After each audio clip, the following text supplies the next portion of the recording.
names there.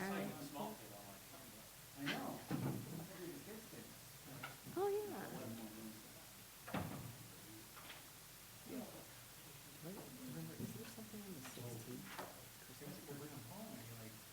Remember, is the 15th? I don't, James saying something. oh, On the last meeting. oh, is it Holiday in the Hills? No, What's the one on the He's getting one out of the basement. I don't know. What's the one on the? It's on the 6th. Okay. You mentioned something. Christmas party or something. Are we ready? Oh, wait, it's weird without Tracy here.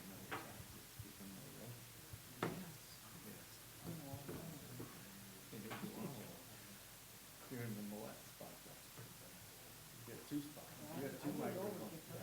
You got two microphones on. Doubling up on. You got three of them now. Are we ready? Yeah. You ready? Do you have the phone? I'll just do it with Millet. Oh, we got Jane coming in. Oh, there's the extension cord.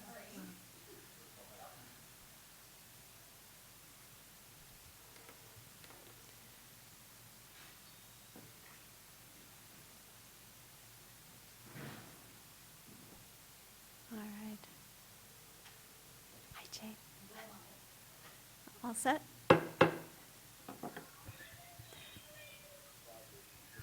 I can hear you. Can you hear us?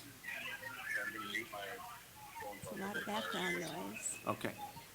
We have one of our trustees that's going to join us by telephone, so.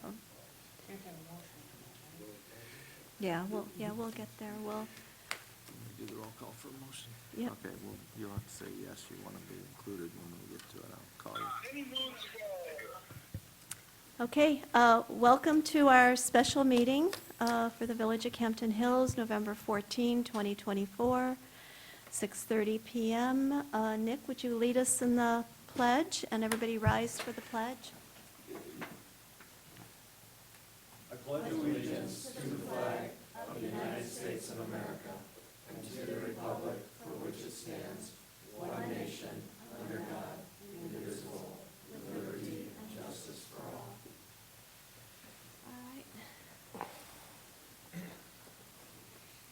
All right, our usual clerk is not here this evening. She's at another meeting, I believe in East Dundee. And so we'll move on to public comments. Anybody have public comments? Roll call. You- Yeah, I can read the roll call. You have the roll call? Yeah, I do. Okay. So roll call, trustee Boatner, Here. trustee Burson, Here. trustee McKelvey. Here. Trustee Millet, We'll need a motion to accept trustee Millet to join us. second. Moved by Jim McKelvey, second by Ed Muncy. Roll All in call? favor? Or all in favor? All in favor? Aye. Okay. Okay, you're good. You're good to say you're on by telephone. Okay, he says yes, he's here. Yeah, okay. Okay. So where was it? Trustee Muncy. Here. Trustee Williams. Here. President Woznicki. Present. Okay. All right, we'll move on to public comments. Anybody have a public comment? No speakers? How about that?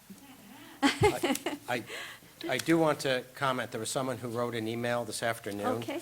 And that email is in a packet of papers on your desk. From Will a you- Seth, I don't know if we're going to read it in, but it's there for you to consult. Is it in there? From Seth Holman. Grab it there.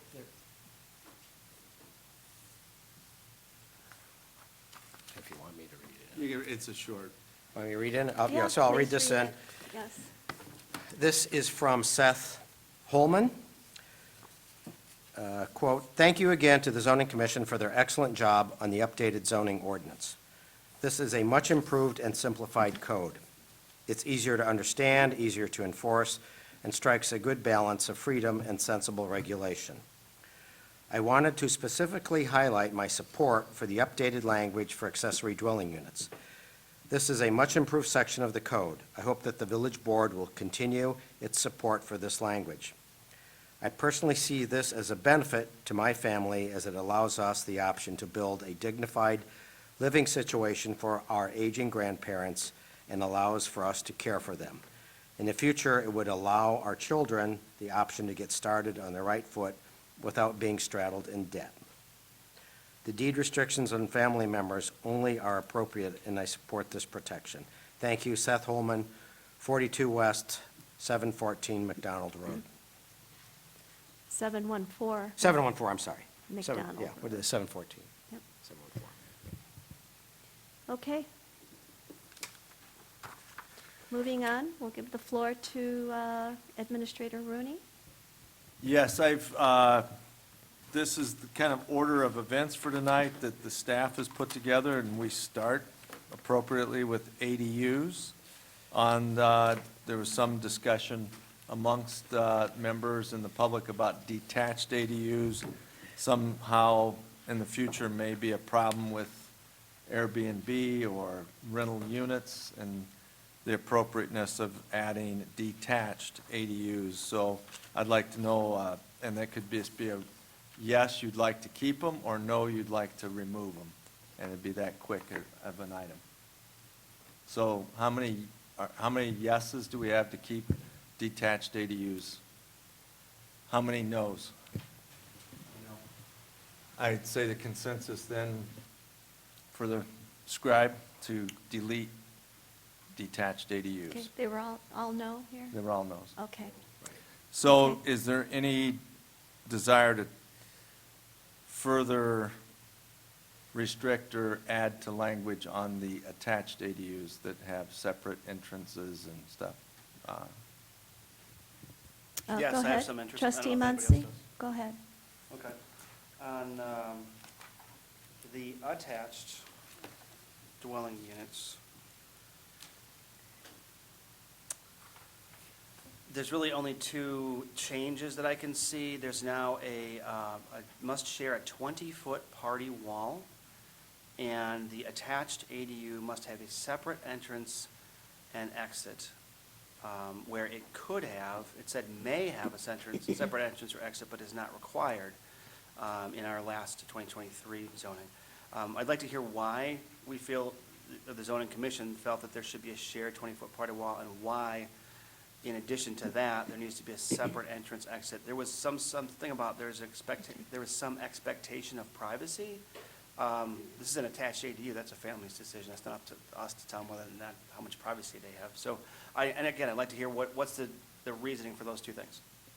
Let's start with Me? Mark. Go ahead, Jim. Architect. So for the separate exit, it was felt that this is it's a separate dwelling unit, and therefore it should have its own separate exit or entrance. For the party wall, that was put in to prevent someone, and that was added, I think, before we made the final decision on detached, which seems like we're scrapping now. But that was inserted to prevent someone from building a breezeway lengthy that would lead back to what was essentially a detached unit. So if you had a 20-foot common wall requirement, party wall requirement, it would prevent someone from doing that and trying to skirt that regulation.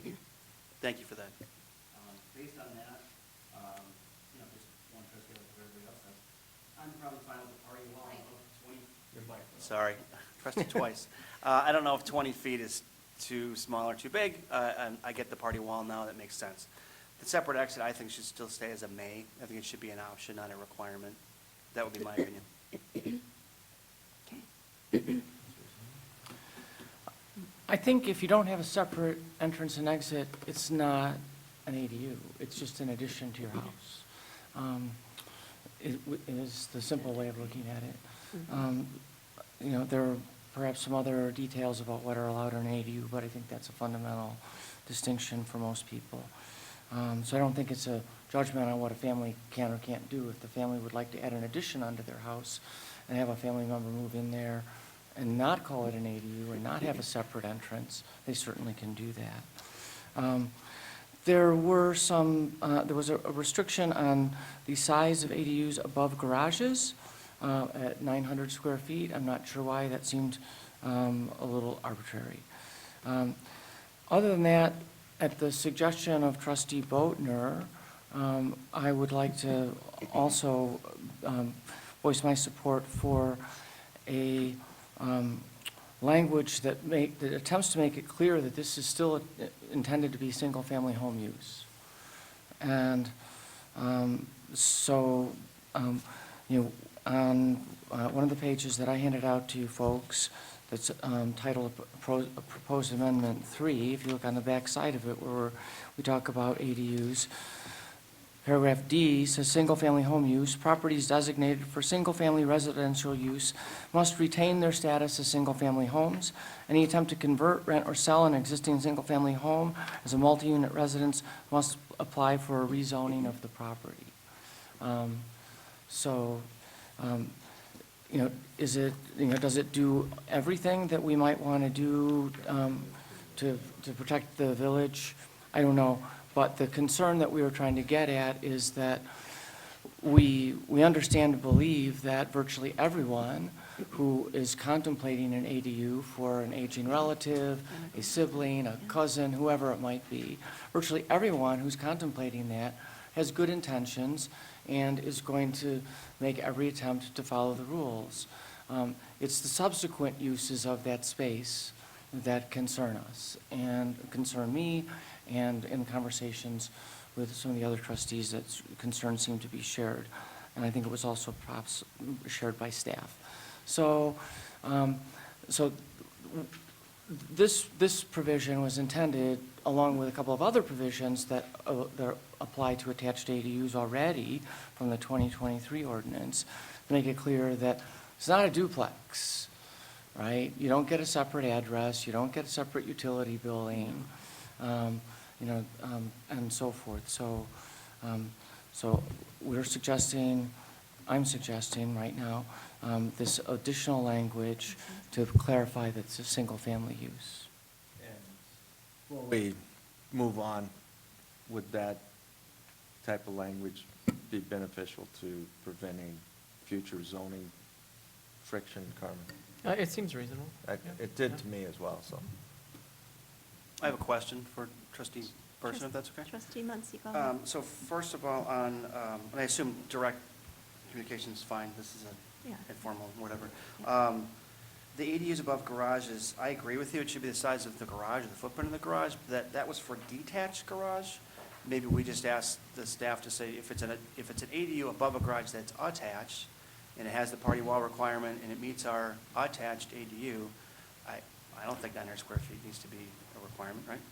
I agree. I think that's a good clarification about attached versus detached. Okay. I think the point was on detached. Yeah, okay, great.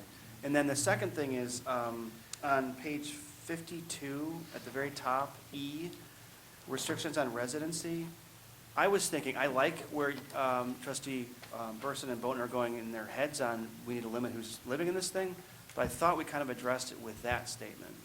If we could read through that and see, that makes it single family and it has to be recorded that way. And maybe we also ask Carmen, is that enough, or are the additional statements that were suggested also a good idea? I think the additional language doesn't take away from that, and it just makes it crystal clear that somebody buys a house, they can't go, I have I get to have a rental investment property now. No, our zoning code is clear there. This other language makes it even stronger. It doesn't weaken that, it just Great. If that's the adds- case, it strengthens I think it. that's a good idea. Okay. So, is there consensus on both of these changes, to eliminate the square footage and just make it whatever's above the attached garage is allowed? And we add the language to belt and suspender to make it crystal clear you don't have a duplex when you sell it? Or, Okay. Consensus? Yes. and the Thumbs up? scrivener understands it? I will when I listen to the minutes again, yeah. Okay. Okay, we'll move on. Go on, Mark. Hopefully, this one is just a straight-up consensus of hands. There's been some debate on the open space a map. So we decided to take the draft map that we were saying would be part of the update to the comprehensive plan, to attach that map as an appendix that would be referenced, and Jim has got some language where he'd reference the open space. So we wouldn't be changing the official zoning map in any fashion. We would just add an appendix that would refer open space, see Appendix 1, for the overlay of the map. And every time we do a map update of the zoning map, we can update that appendix to be more clear on different parcels. And recently, I've done some research with Kathleen Judy. It does appear the infamous, famous Dunkin' Donuts site next to the Helping Hands. Helping Hands, Mhm. and over by the Balmoral, that they did, in fact, the owner of record changed that to open space, and that's how it's being taxed. So we could add that to the map before when you vote on it for next Tuesday, we'll try to have that map piece in the appendix updated. But we'll continue as we get information, work to update the open space and get it clear on not just where it is open space by our definition, the zoning code, but also who owns it and controls it, we'll put in that appendix map, not to be confused with the zoning map. Is there consensus to listen to the public and some of the concerns about open space and how much of a priority it is? We do that. Consensus? Thumbs up? All right, so. Okay, All right, and, If I may, Yeah. I may add, Go so ahead, the James. idea was, in some place in the ordinance, it's probably best to put it in the section that governs the purposes of the districts. This is Article 5. So I'm in 5.1, scroll down to C, and you go down to C4, it's the open space district. So there'd be a sentence or two added at the end saying something to the effect that open space zoning does not indicate ownership, and also it does not indicate, it is not an indication of someone's right to enter onto private property. For reference on what is public and private, open space, please refer to Appendix 1, which will be this map that's attached. And the map would clearly say this is not the zoning map, it's for reference purposes only, something like that. yeah, and, So- well, I would like to add, one of the volunteers for the zoning commission, was an outstanding group of people that put that together. We went over to the Wasco Sanitary District, the last meeting they had, and asked them how they would designate what we're calling open space, but the open space is actually where they're doing spray irrigation of effluent and the sewage lagoons. So on that appendix, we talked about putting it down as a public utility, which makes perfect sense. So I think Yeah. that was a good addition. Just for clarity. For But I think the clarity, language exactly. that Mr. Brown's come up with in that section is where we would make the change. So Okay. there's one, Janet? I think Janet has one. I just had a question, is this different from an overlay? And if so, please explain. It is. So this is not part of the zoning map, so it's not an overlay, which is, so you have an underlying zoning district, and then you have additional restrictions or allowances for certain parcels with, over that underlying zoning district. So you could have an overlay that includes 2 or 3 different zoning districts, and you overlay it like this. A good example of this is another community, they wanted an overlay to limit the area where cannabis dispensaries could go. And there were a couple zoning districts in that, so they didn't want to make it blanket all B1 or all B2, so they just had an overlay district in this one little corner of town. They happened to be like B1, B2, B3. So that's where it was. So that's an overlay. So this is just a totally separate map that's not a zoning map. That's just going to indicate the ownership, public-private Mhm. access. The appendix. Yeah. We'll reference it, one or two places in the ordinance, and then it will be in the back, next to the zoning ordinance. But to the extent that the expectations for those two areas might actually be different, it wouldn't be reflected in the zoning classification. No, the zoning classification, we don't normally differentiate between, any type of ownership. It's, whether it's. It's not a public or question of private. ownership, it's a question of use. Well, all zoning districts will have something to do with use. That's. And the end result, to your point on the utility designation on the open space, on the map, it'll say that, but in open space on our zoning map, that affluent spray area is still going to be open space because Correct. it's protected, it can't be built on, can't be changed Yeah. in perpetuity, but on getting that another layer of ownership and what it's used for is in the open space map that we're attaching. And that's why I'm just questioning whether, that's a very good example in this utility area of the spray fields, whether or not the more formal overlay would be more appropriate than a reference in an appendix, for example. Well, it's protected in the sense that it's labeled in the zoning map as open space. So by definition, you can't change that unless there's very specific ways to do that legally, but it's very Right. difficult, it'd never be allowed. Well, I get that, but the definition of open space says, it refers to passive and active recreation, indoor, outdoor, et cetera. And- Not necessarily. Well, but it does in our definition. Like And so would this, No. it's certainly not our intention to build a recreational structure on the spray fields, right? Well, as Administrator Rooney just mentioned, it's an area that just can't be built on. It's going to be open space, whether it's used for spray irrigation. You can't build on the Well, sewage lagoons. Well, we so- don't actually say you can't build Mhm. on open space, No, there's a method that if it's part of, like the Forest Preserve has a Correct. need at a golf course, they have a way to build a golf clubhouse, or they have some of their smaller facilities can be built on, and the township does that as well, but we don't, but the definition of open space, we have a provision of how they can build on it. Like at the Pocket Park in That's right. Fox Mill,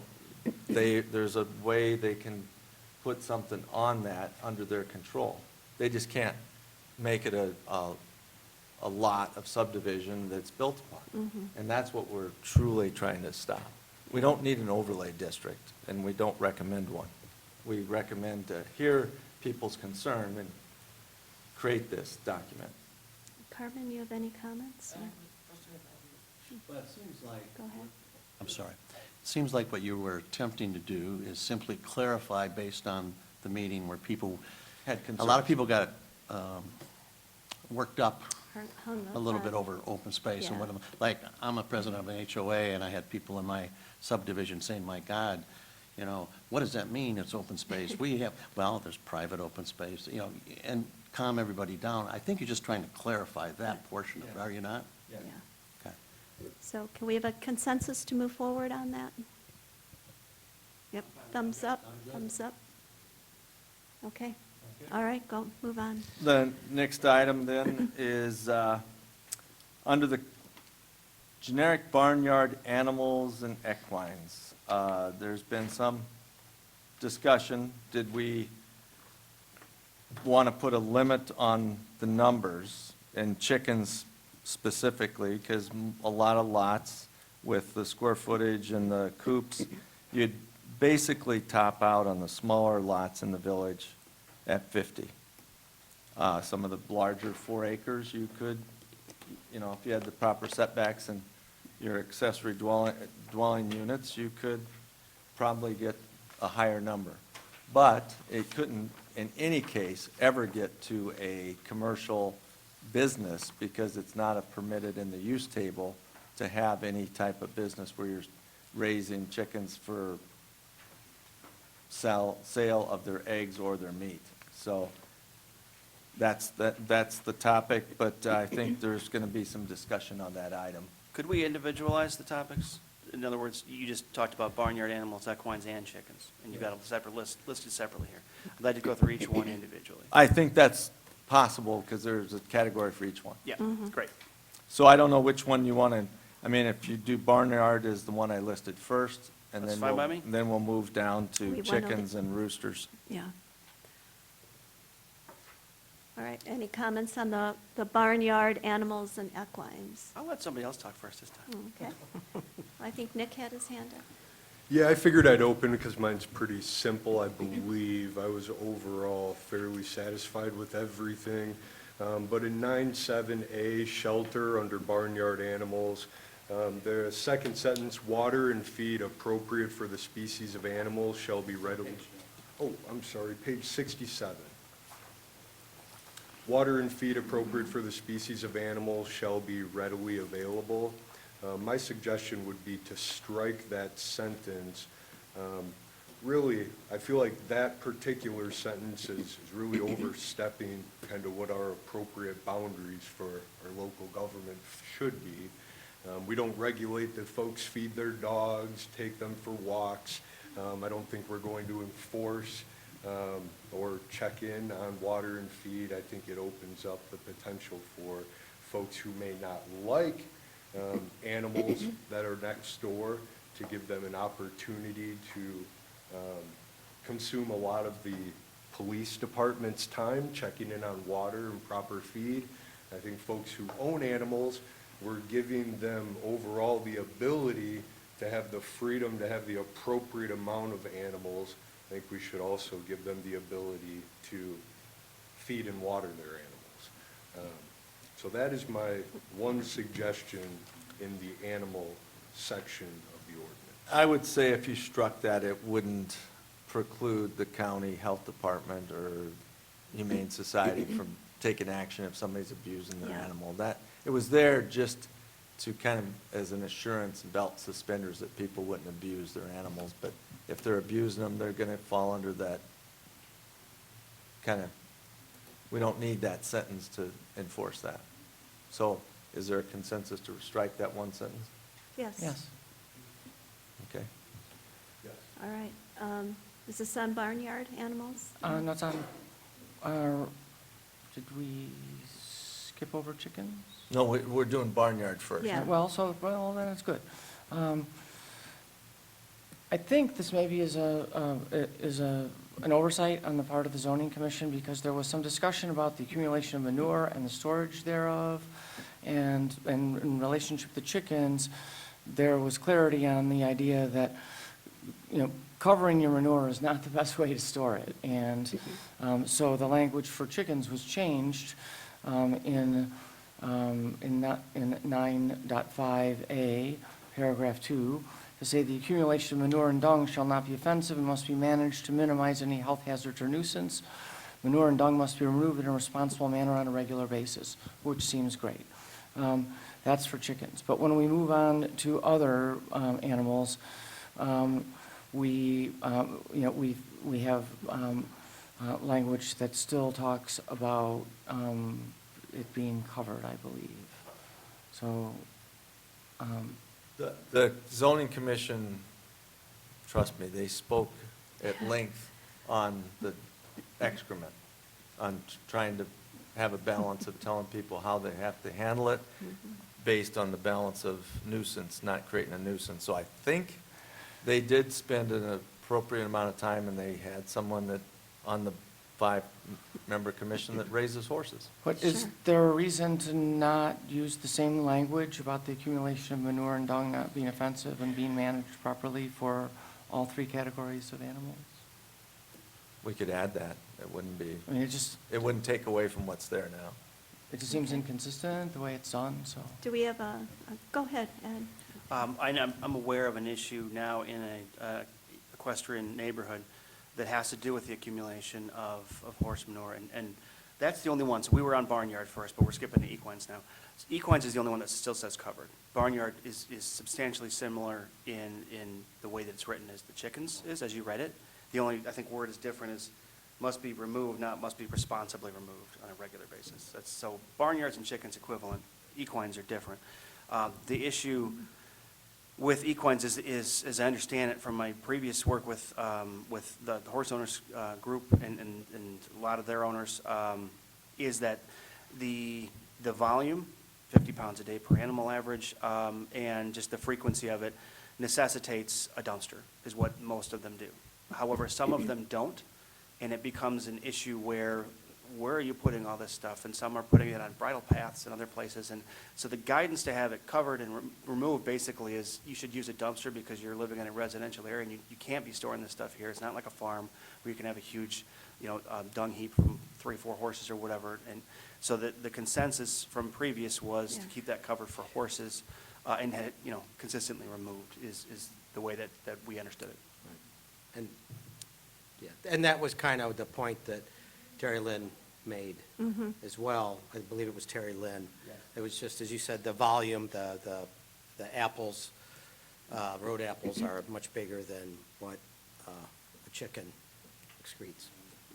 So, Yeah, so I think. that was the reasoning behind it. I mean, Yeah. whether it's If you want correct to, or if the you best think we management need to practices strengthen is that another to thing. force that issue, we can, but I think it's worded well. I think the I horse thought owner we did community it liked right. it last time, the way it was worded. I accept don't have that any more explanation. expertise than them. I'd leave it alone.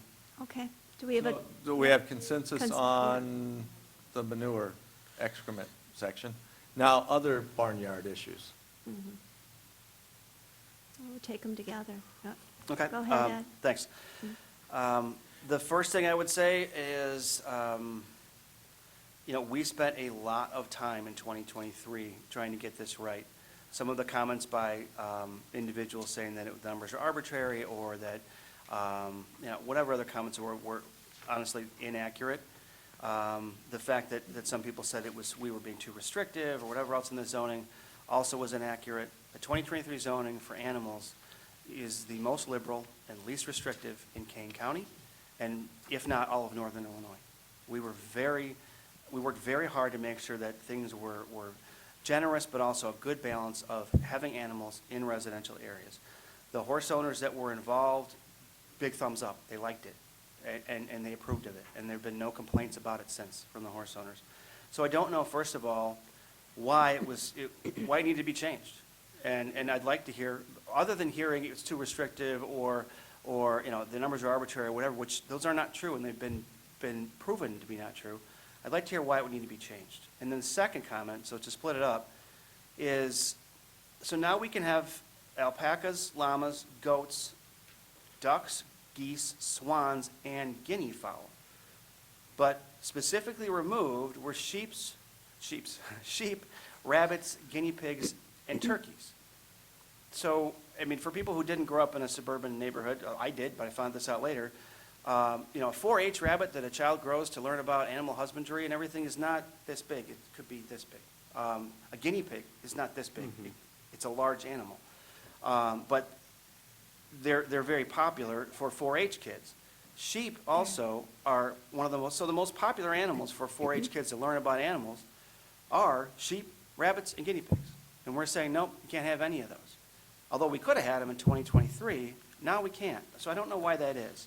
And I don't know why there's a distinction between, you can have an alpaca or a llama, and I've seen llamas I wouldn't want to get in a fight with, but I can't have a sheep, but I can have a goat, and some goats can be gigantic, but I can't have a sheep. So I don't know where that thinking was. And the last part was, guinea fowl and peafowl are almost always listed together in a zoning ordinance, as you can't have these because they are so noisy, it's ridiculous. Who had a guinea fowl back in? Why? So the specific animals is my second part. And the last part, actually on the specific animals, in 2023, we had a sentence that said, are there other generally well-accepted domesticated livestock animals not specifically permitted herein may be applied for with a special use permit application. The reason for that was pot-bellied pigs, other things we hadn't thought of, we're not experts, we don't know, was the ability for people to have something that maybe we didn't think of. And if they came to us and said, I want to have something crazy, we'd probably say no. If something was, I guess that's not bad, the zoning commission or somebody else could opine on that. So I think there was more flexibility, there was a better representation of animals in 2023. But again, I go back to why did we need to change it? So those are my questions. Well, first, I think rabbits are allowed. I don't think it falls under a certain definition. The intention was not to regulate rabbits at all. And I'll just say for the record, I grew up in the 1960s in a town that was full of Slovak and Eastern European immigrants, and I grew up with all my neighbors having chicken coops, goats, pigs, everything was there. So, I mean, I grew up with rabbits. I never saw a rabbit that big, but maybe they get that big. The guinea fowl, that was an all-inclusive list that I prepared with the idea that, you know, I throw this at, and if there's something that someone wants to delete, it's easier to do that than to add it in. So that either just went under the rug or no one raised an objection to it. In general, for the horse, the question on the horses, removing those numbers, there was. No, I think your first question was on the horses and I think you were getting at why were the No, numbers. my first question, to be clear, is we had the equines and we had barnyard animals, what we called smaller animals. Yeah. So why did the small animal, and you could, yeah, if you want to lump the two together, why did the 23 zoning for large and small animals, why did that need to be changed completely to be this? You mean just the categories?